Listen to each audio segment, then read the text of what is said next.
சங்கீதம் 55வது அதிகாரம் 6ஆம் வசனம்.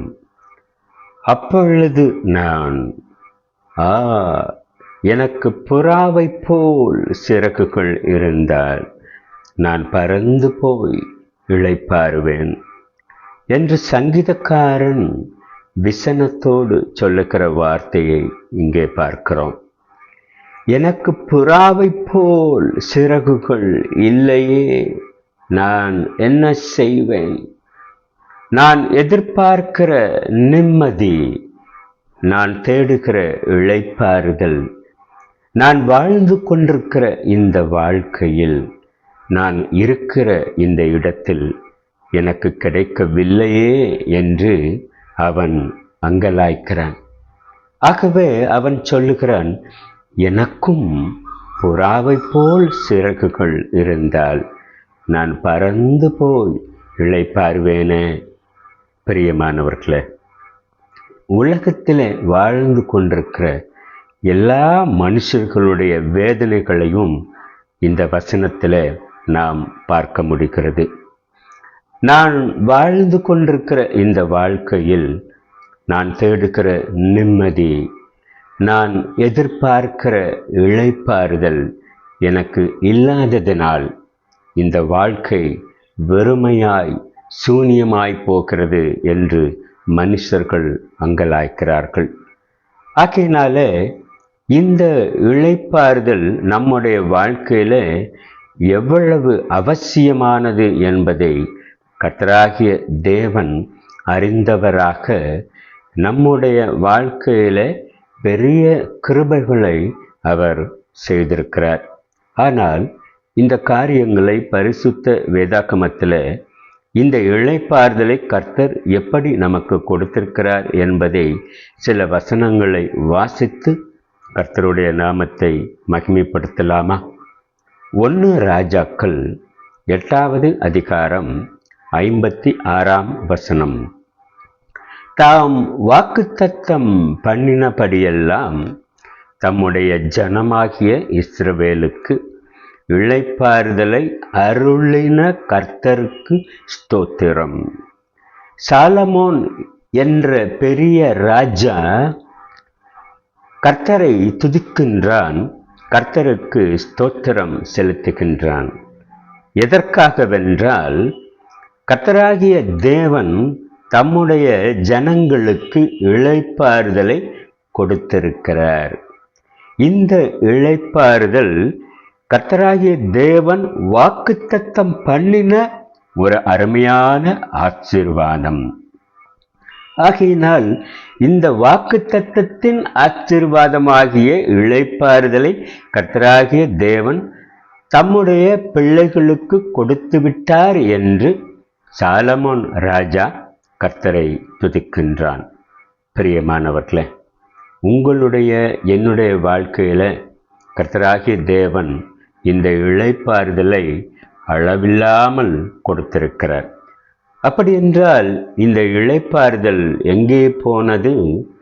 ஒருவேளை இந்த இளைப்பாறுதல் எனக்கு கர்த்தர் கொடுத்திருக்கிறார் என்றால் நான் இன்னமும் ஏன் இந்த இளைப்பாறுதலை தேடி அலைந்து திரிகிறவனாக இந்த உலகத்திலே வாழ்ந்து கொண்டிருக்கிறேன்? பிரியமானவர்களே, கர்த்தராகிய தேவன் மனுஷர்களுக்கு கொடுத்த இளைப்பாறுதலை மனுஷர்கள்தான் தொலைத்து விட்டார்கள். எப்போது கர்த்தர் இளைப்பாறுதலை மனுஷர்களுக்கு கொடுத்தார் என்று பரிசுத்த வேதாகமத்திலே அநேக இடங்களிலே நாம் பார்க்க முடியும். ஒரு வசனத்தை வாசித்து பார்க்கலாமா? யாத்திராகமம் 33ஆம் அதிகாரம் 14ஆம் வசனம். அதற்கு கர்த்தர், என் சமூகம் உனக்கு முன்பாக செல்லும், நான் உனக்கு இளைப்பாறுதல் தருவேன் என்றார்.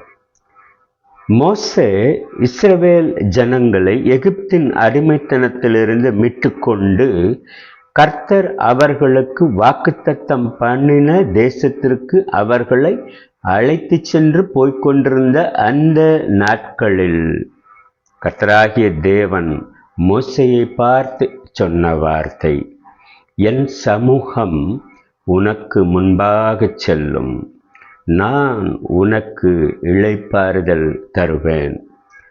ஆதியில ஏதேன் தோட்டத்திலே ஆதாமுக்கும் ஏவாளுக்கும் கர்த்தர் இந்த இளைப்பாறுதலை கொடுத்திருந்தார். ஆனால் மனுஷன் கீழ்ப்படியாமையினாலே பாவம் செய்ததினால் அவனுடைய இருதயத்தில் இருந்த இந்த தேவ சமாதானம், நிம்மதி, இளைப்பாறுதலை அவன் தொலைத்து விட்டான். பிரியமானவர்களே, ஆனாலும் எகிப்தின் அடிமைத்தனத்திலிருந்து தம்முடைய ஜனங்களை அவர் மீட்டுக்கொண்டு வருகிற அந்த நேரத்தில் மோசேயை பார்த்து கர்த்தர் சொல்லுகிறார், என் சமூகம் உனக்கு முன்பாக செல்லும், நான் உனக்கு இளைப்பாறுதல் தருவேன் என்று சொல்லுகிறார். இந்த பூமியில வாழ்ந்து கொண்டிருக்கிற அற்பமான மனுஷர்களாகிய நீங்களும் நானும் இந்த இளைப்பாறுதலை ஏன் அலைந்து தேடிக்கொண்டிருக்கிறோம்? பிரியமானவர்களே, கர்த்தருடைய சமூகம் எனக்கு முன்பாக செல்லுமானால் கர்த்தருடைய பிரசன்னம் என்னோடு கூட இருக்கும் என்றால் இந்த இளைப்பாறுதலை என் இருதயத்திலிருந்து யாராலும் எடுத்து போட முடியாது. கர்த்தர் எங்கே இருக்கிறாரோ அங்கே இளைப்பாறுதல் உண்டு என்பதை நாம் அறிந்து கொள்ள வேண்டும். ஆனாலும் பாருங்கள், மனுஷர்கள் செய்த பாவத்தினால் இந்த இளைப்பாறுதலை, தேவ சமாதானத்தை, நிம்மதியை மனுஷன் தொடர்ந்து தொலைத்து கொண்டே வருகிறவனாகவே பழைய ஏற்பாட்டு காலங்களிலே வாழ்ந்து கொண்டிருந்தான். ஆகையினாலே தான் புதிய ஏற்பாட்டு காலத்திலே வாழ்ந்து கொண்டிருக்கிற, இந்த கிருபையின் காலத்தில் வாழ்ந்து கொண்டிருக்கிற உங்களுக்கும் எனக்கும் கர்த்தராகிய இயேசு கிறிஸ்துவானவர் இந்த இளைப்பாறுதலை நித்திய காலமாக நீங்களும் நானும் பெற்றுக்கொள்ள வேண்டும் என்பதற்காக கல்வாரி சிலுவையில நமக்காக பலியாக அடிக்கப்பட்டு விட்டார். பிரியமானவர்களே, இந்த இளைப்பாறுதல் நம்மை விட்டு தூரமாய் எடுபட்டு போனதற்கு காரணம் நம்முடைய பாவங்கள். ஆகையினாலே நம்முடைய பாவங்கள், அக்கிரமங்கள், மீறுதல்கள் எல்லாவற்றையும் நம்மை விட்டு நீக்கும்படி கர்த்தராகிய இயேசு கிறிஸ்துவானவர் தாமே அந்த பாவங்களையும் அக்கிரமங்களையும் மீறுதல்களையும் அவருடைய சரீரத்திலே ஏற்றுக்கொண்டு அவைகளை அவருடைய சரீரத்திலே சுமந்து தீர்த்தபடியினால் இந்த இளைப்பாறுதலை என்றென்றைக்கும் நம்முடைய இருதயங்களிலே அவர் கொடுத்திருக்கிறார். பிரியமானவர்களே, தேவனுடைய கோபாக்கினையை நீங்களும் நானும் பெற்றுக்கொள்ள வேண்டிய தண்டனையை அவர் ஏற்றுக்கொண்டபடியினால் நமக்கு சமாதானமும் இளைப்பாறுதலும் உண்டாக்கப்பட்டிருக்கிறது. ஆகையினாலே தான் கர்த்தராகிய இயேசு கிறிஸ்து மத்தேயு 11ஆம் அதிகாரம் 28ஆம் வசனத்தில் சொல்லுகிறார், நீங்கள் எல்லாரும் என்னிடத்தில் வாருங்கள், நான் உங்களுக்கு இளைப்பாறுதல் தருவேன் என்று சொல்லுகிறார். பிரியமானவர்களே, கர்த்தராகிய இயேசு கிறிஸ்துவனிடத்தில் ஒரு மனுஷன் வருகிற பொழுது அவனுக்கு நிச்சயமாய் இளைப்பாறுதலின் ஆசீர்வாதம் உண்டு என்பதை இந்த வசனம் சொல்லுகிறது. பிரியமானவர்களே, கர்த்தராகிய இயேசு கிறிஸ்து சிலுவையில அவர் பட்ட பாடுகளினால், சிலுவையில அவர் சிந்தின அவருடைய பரிசுத்த இரத்தத்தினால் இந்த இளைப்பாறுதலை சம்பாதித்து கொடுத்திருக்கிறார் என்பதை அறியாமல் வாழ்ந்து கொண்டிருக்கிறீர்களா? இன்றைக்கு ஒரு தீர்மானம் செய்யுங்கள். இயேசு கிறிஸ்து என் சமூகம் உனக்கு முன்பதாக செல்லும் என்று சொன்னவர் புதிய ஏற்பாட்டு காலத்தில் நீங்கள் எல்லாரும் என்னிடத்திலே வாருங்கள் என்று சொல்லுகிறார். காரணம் என்ன தெரியுமா? மனுஷன் தேவனுடைய சமூகத்தை விட்டு தூரமாய் போய்விட்டான். ஆகையினாலே தேவனுடைய சமூகத்தை விட்டு தூரமாய் போன, காணாமற் போன ஆடுகளாய் இருக்கக்கூடிய பாவியான மனுஷர்களை கர்த்தராகிய இயேசு கிறிஸ்து, என்னிடத்தில் வாருங்கள், நான் உங்களுக்கு இளைப்பாறுதல் தருவேன் என்று அன்போடு அழைக்கிறார். பழைய ஏற்பாட்டு காலத்திலே நாம் வாசித்த அந்த வசனத்திற்கும் இயேசு கிறிஸ்து எல்லாரும் என்னிடத்திலே வாருங்கள், நான் உங்களுக்கு இளைப்பாறுதல் தருவேன் என்று சொன்ன இந்த வசனத்திற்கும் ஒரு வித்தியாசம் இருக்கிறதை நீங்கள் கவனித்தீர்களா? பிரியமானவர்களே, பழைய ஏற்பாட்டு காலத்திலே தம்முடைய ஜனங்களை பார்த்து, என் சமூகம் உனக்கு முன்பதாக செல்லும், நான் உனக்கு இளைப்பாறுதல் தருவேன் என்று சொன்னார். ஆனால் புதிய ஏற்பாட்டு காலத்தில் வருகிற பொழுது கர்த்தராகிய இயேசு கிறிஸ்து தாமே தம்மையே பலியாக ஒப்பு கொடுத்ததினால் இந்த இளைப்பாறுதலை நமக்கு சம்பாதித்து கொடுத்திருக்கிறார் என்றால் எத்தனை பெரிய கிருபையை, ஆசீர்வாதத்தை நீங்களும் நானும் பெற்றிருக்கிறோம். பிரியமானவர்களே, சிலுவையிலே கர்த்தராகிய இயேசு கிறிஸ்து தாமே தம்மை தாமே அடிக்கப்படுவதற்கும் நொறுக்கப்படுவதற்கும் ஒப்பு கொடுத்ததினால் இளைப்பாறுதல் உண்டாயிருக்கிறது.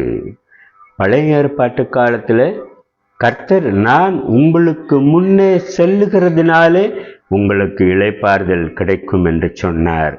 ஆனால் இயேசு கிறிஸ்துவோ அவர் நமக்கு முன்னே செல்கிறவராய் அல்ல, நமக்காக சிலுவையிலே பலியாக அடிக்கப்பட்டதினாலே இந்த இளைப்பாறுதலை நமக்கு சம்பாதித்து கொடுத்திருக்கிறார். பிரியமானவர்களே, இத்தனை பெரிய இரக்கத்தை, கருணையை கல்வாரி சிலுவையில் அவர் நமக்காக காண்பித்திருக்கிறார். பாருங்கள், இன்னும் இந்த கர்த்தராகிய இயேசு கிறிஸ்துவை நீங்கள் அறியாதவர்களாகவோ அறிந்து கொள்ள வாய்ப்பு கிடைக்காதவர்களாகவோ இருப்பீர்கள் என்றால், இந்த நல்ல நாளில கர்த்தராகிய இயேசு கிறிஸ்துவை உங்கள் சொந்த தெய்வமாக, இரட்சகராக நீங்கள் ஏற்றுக்கொள்வீர்கள் என்றால், அவர் உங்களுக்காக கல்வாரி சிலுவையிலே சம்பாதித்து கொடுத்திருக்கிற இளைப்பாறுதல், நிம்மதி, நித்திய ஜீவன், இன்னும் இம்மைக்கும் மறுமைக்கும் உரிய எல்லா